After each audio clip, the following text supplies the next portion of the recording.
Okay, basic tutorial. We start here, Murume Mtema.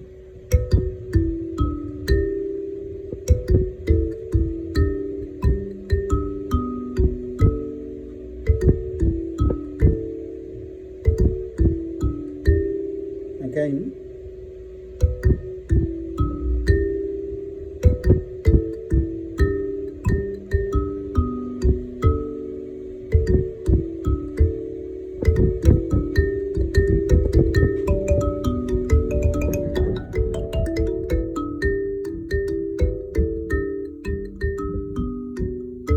if you need more, let me know.